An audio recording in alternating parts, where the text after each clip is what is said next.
Ano pa bang hahanapin ko? May gwapo na akong boyfriend, masipag, mabait, matalino. Everything. So, yan.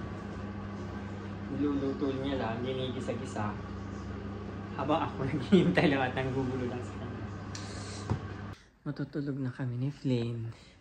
Every night, ganito kami matulog. Ganito ang setting namin. So, dito siya nakatulog sa aking braso. And doon si Carlos sa kabila. Nandun na siya sa toilet. Toothbrush. So, ano na yan? Ano tawag dito? Given na yan si Flynn. Kapag gabi na, pumapasok na sa blanket ko. Ganyan. Yan. Yung ulo niya, gumagano'n-ganon. Hanggang makapasok sa blanket ko. Tapos gaganyan na yan sa aking braso. Mas matutulog na kami. Yan, ganyan. Hindi na nakakatulog kapag hindi yan sa akin nakatabi. So, good night. Good morning, good morning, good morning. So, finally, it's summer where I feel most alive and human. So, kakatapos lang namin ni Flynn mag-jogging. Ayun siya, oh, pagod. And, yeah, kapag summer dito is masasaya ang tao, parating nasa labas, nagbibilad sa araw, hindi mga naka-jacket ng itim. So, masasaya yung feelings nila is, alam mo yun, parang nag-iiba yung mood.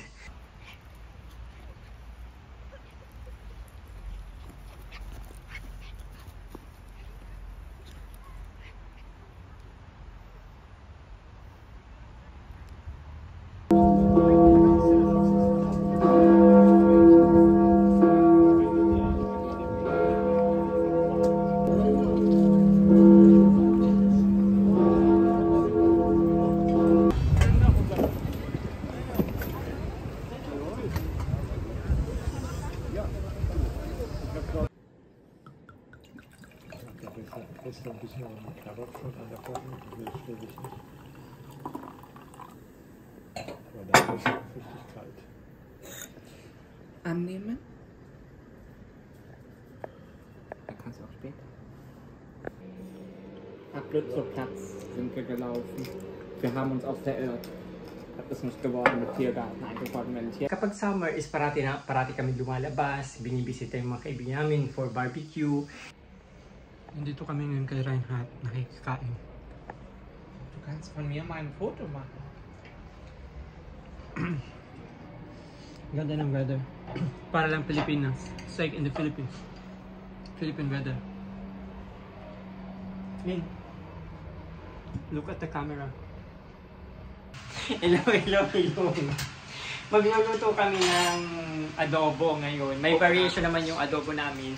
Parati kami niluluto ng adobo with soy sauce. Ngayon naman is with coconut milk. Nandito na naman kami kay Reinhardt. Kasama si Robert at si Flynn. Nasaan si Flynn? Nanginginain na naman. So, start na tayo. Hindi. Guten Appetit.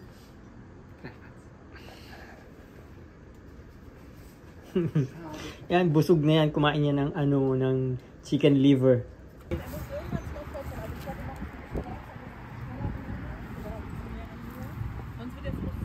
Tapos na rin pala yung namin, yung dog school namin with Flynn. Naka 6 sessions na kami.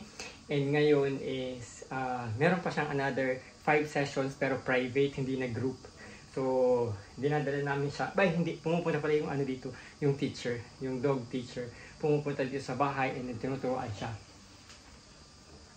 ng mga tricks and how to behave with dogs and how to behave when nasa labas kami.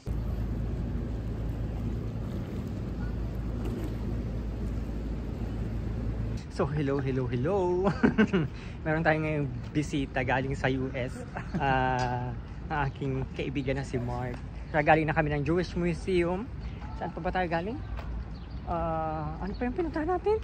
Sa may checkpoint, Charlie. Oo. Tapos, so, yesterday, saan tayo pumunta? Ay, sa bahay ng kahapon. Oo. And, yun, 2 days lang siya dito. And then, pupunta siya ng Switzerland. balak sana namin siyang dalawin ni Caro last year. Kaso, instead na pumunta kami ng US, pumunta kami ng Pilipinas. Kaya hindi natuloy. And this year, medyo tight ang budget natin. So, baka i-move namin next year ang pagbisita sa US. So, You're welcome. You're very much welcome. So yeah, looking forward kasi excited ako makita ang US and mapuntahan yung Niagara Falls. Niagara Falls, yeah. Tapos Grand Canyon and yung Liberty, ano pa ba, LA. So ang daming gustong puntahan, wala namang pera. And binisita ako ng kaibigan kong si Mark, galing sa US. Nag-stay siya dito for 3 days I think. And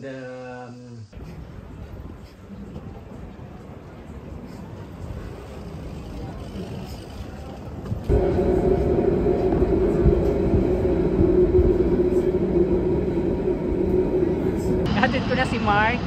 And yeah, nice seeing you, Mark. Ang tagal natin nakita, 7 years? Yeah, 7 years. Pero parang kahapon lang. And then we talk about life, our future plans. Tapos alam mo yun, yung mga bagay-bagay na mga deep conversations. Salamat. And Filan Dank.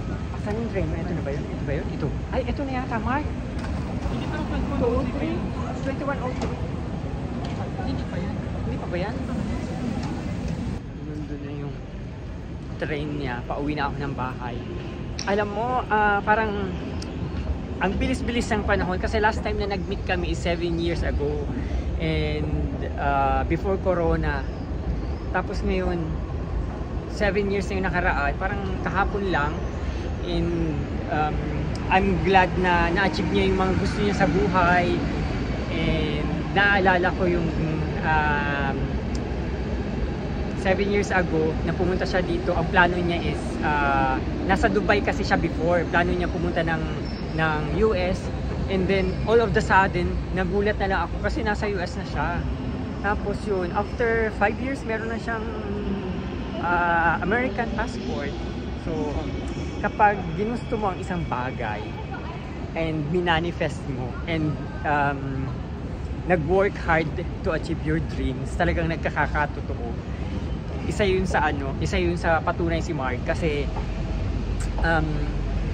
isa yung option niya na pumunta dito sa Europe, kaso hindi niya alam kung paano.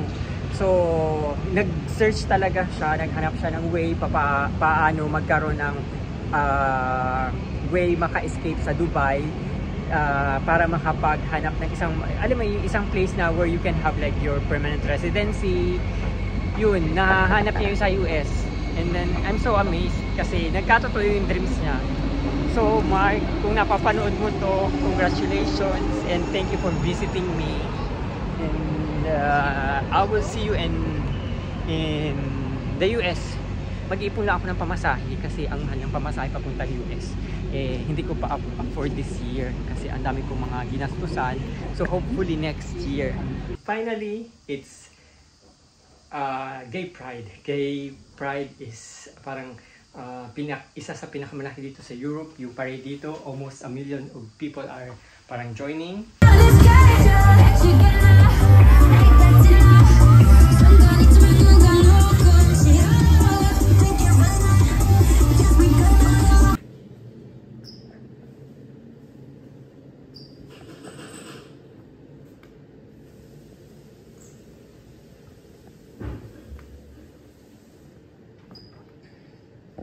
Dito ako sa dati kong work, binibisita ko yung mga colleagues ko for breakfast. In-invite nila ako mag-breakfast daw. So sabi ko, okay, why not? When I was a student, nag-work ako dito part-time. So, anong tawag doon? Naging friends ko na yung mga colleagues ko. So, whenever na walang mga boss dito, inaaya nila ako mag-breakfast. Kasi ang bahay ko is 5 minutes walk lang from here. So, and ano pa ba? Ano pa ba yung mga happenings ko this week? This month? Yun.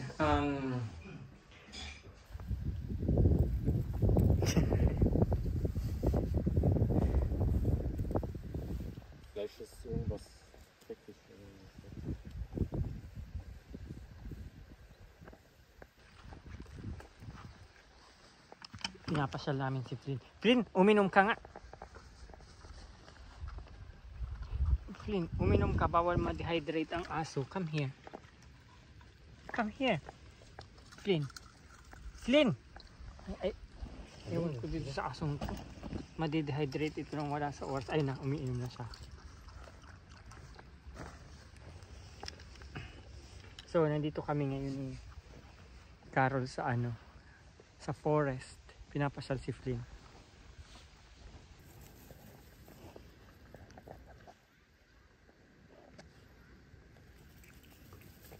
Flynn.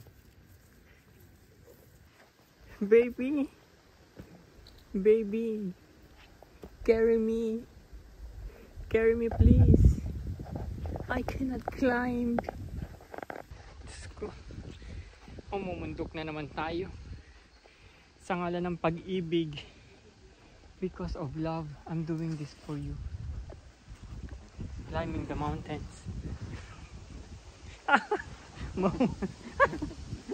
Mahuhulog tayo. My God. Masasakit na ang tuhod ko.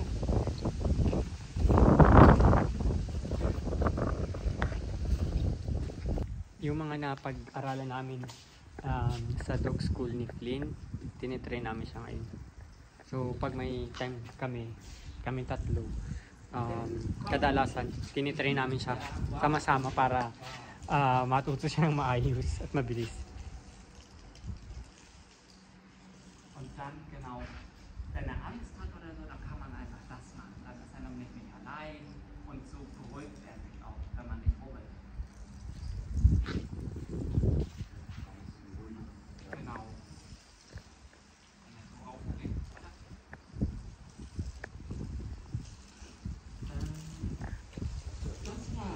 Ang ganda ng araw. Minsan lang umaraw dito, kaya pag umaaraw, lumalabas kami. Katulad ng mga nakarang linggo, sobrang maulan, parang Pilipinas lang. And nag-start na uminit kahapon. So hopefully magtuloy-tuloy na. Komm! Ja, ja, ja! Wow! Wow! Sehr gut. Sensitive. Matsagayan si Robert.